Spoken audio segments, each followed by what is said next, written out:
Pernahkah kamu berada di satu titik di mana kamu merasa hidupku ditentukan oleh satu pilihan tunggal?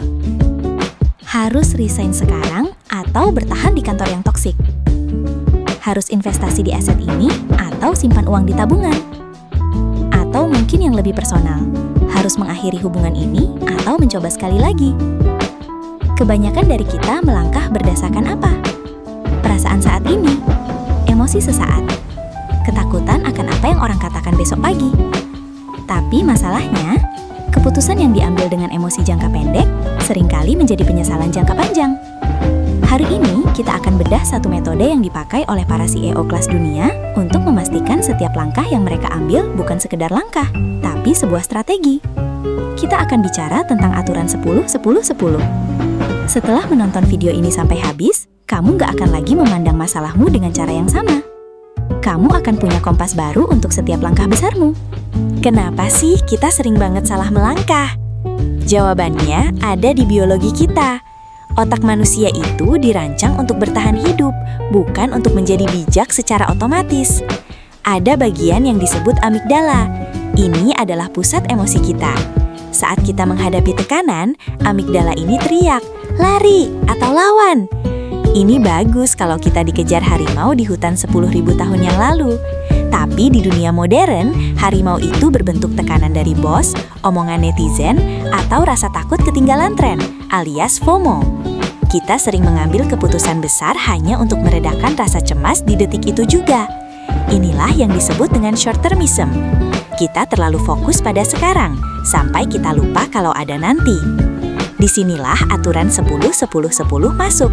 Aturan ini dipopulerkan oleh Suzy Welch, seorang jurnalis bisnis ternama.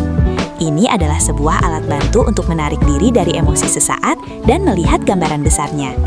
Mari kita bedah rumusnya.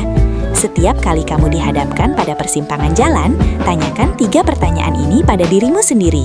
Pertama, apa konsekuensi keputusan ini dalam 10 menit ke depan? Ini adalah fase emosi. Biasanya di sini kita merasa lega, atau takut, atau bersemangat. Kalau kamu memutuskan untuk membalas email marah dari rekan kerja dengan kata-kata yang lebih kasar, dalam 10 menit, kamu mungkin merasa puas. Puas banget sudah kasih dia pelajaran. Kedua, apa konsekuensi keputusan ini dalam 10 bulan ke depan? Di sini, emosi mulai mereda, logika mulai masuk. Dalam 10 bulan, email kasar tadi mungkin sudah jadi catatan hitam di departemen HR. Hubungan profesionalmu rusak, dan mungkin kamu melewatkan kesempatan promosi karena dianggap tidak profesional. Apakah kepuasan 10 menit tadi sebanding dengan posisi sulitmu 10 bulan kemudian? Ketiga, apa konsekuensi keputusan ini dalam 10 tahun ke depan? Ini adalah fase visi. Dalam 10 tahun, apakah kejadian email tadi masih relevan? Mungkin tidak. Tapi karakter yang kamu bangun, apakah kamu dikenal sebagai orang yang sumbu pendek atau orang yang tenang, akan menentukan di mana posisimu dalam 1 dekade. Aturan ini bukan untuk melarang kita mengambil resiko, tapi untuk memberi kita perspektif.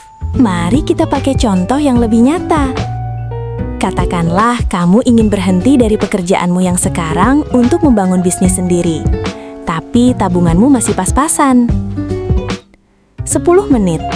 Kamu merasa merdeka, bebas dari bos yang menyebalkan. Kamu merasa seperti pahlawan dalam film-film motivasi. 10 bulan. Bisnis belum tentu langsung untung. Tagihan mulai menumpuk.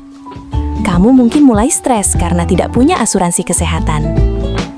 Kalau bisnismu gagal dalam 10 bulan, apa rencana cadanganmu? Apakah langkah ini akan membuatmu bangga karena sudah berani mencoba? Ataukah kamu akan menyesal karena seharusnya kamu menabung 6 bulan lagi sebelum melompat? Dengan aturan 10-10-10, kamu tidak langsung bilang jangan berhenti. Tapi aturan ini memaksa kamu untuk menyiapkan strategi. Mungkin jawabannya bukan jangan berhenti, tapi berhenti 6 bulan lagi setelah dana darurat terkumpul. Supaya di 10 bulan ke depan, kamu tidak hancur.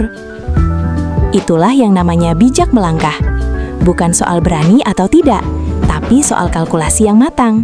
Ini bagian yang paling sulit. Hubungan. Misalnya, kamu sedang dalam hubungan yang sudah berjalan 3 tahun.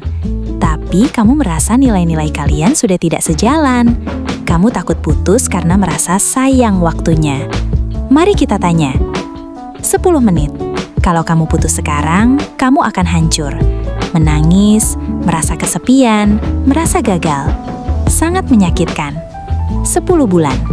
Kamu mungkin sudah mulai terbiasa. Kamu punya waktu untuk hobi lama, fokus ke diri sendiri, dan mungkin mulai membuka hati untuk orang yang benar-benar sefrekuensi. 10 tahun. Apakah kamu ingin melihat dirimu di masa depan terjebak dalam pernikahan yang tidak bahagia? Hanya karena kamu takut merasa sedih selama 10 menit di masa lalu. Seringkali kita memilih untuk nyaman sekarang, tapi menderita nanti. Aturan 10-10-10 adalah pengingat bahwa rasa sakit jangka pendek seringkali adalah harga yang harus dibayar untuk kebahagiaan jangka panjang. Gimana cara mulai membiasakan otak kita berpikir seperti ini? Berikut langkah-langkahnya. 1. Gunakan untuk hal kecil dulu. Mau beli gadget baru yang mahal? Tanya 10-10-10. 2. Tulis di kertas. Jangan cuma dipikirkan, otak kita pintar menipu. Tuliskan jawabanmu di 3 kolom. Saat kamu melihat tulisan akan merusak reputasi dalam 10 bulan, otak logikamu akan mengambil alih kemudi dari emosimu. 3. Libatkan nilai-nilai pribadimu. Apa yang paling penting bagimu dalam 10 tahun ke depan? Kebebasan, keamanan, atau warisan? Gunakan itu sebagai kompas saat menjawab pertanyaan 10 tahun. Hidup adalah rangkaian dari langkah-langkah kecil. Setiap langkah yang kamu ambil hari ini adalah fondasi untuk siapa kamu di masa depan. Bijak melangkah bukan berarti tidak pernah melakukan kesalahan. Tapi bijak melangkah berarti kamu tahu mengapa kamu mengambil langkah itu, dan kamu siap dengan konsekuensinya. Mulai sekarang, sebelum kamu berkata ya, sebelum kamu berkata tidak, dan sebelum kamu menyerah, coba ambil nafas dan ingat aturan 10-10-10. Boleh sharing ya, apa salah satu keputusan besar yang sedang kalian hadapi saat ini? Coba tuliskan di bawah bagaimana aturan 10-10-10 mengubah pandanganmu soal keputusan itu. Semoga bermanfaat ya. Mari sama-sama kita belajar buat kehidupan yang lebih baik. Terima kasih sudah setia dan menonton channel ini. Sampai jumpa di langkah bijak selanjutnya.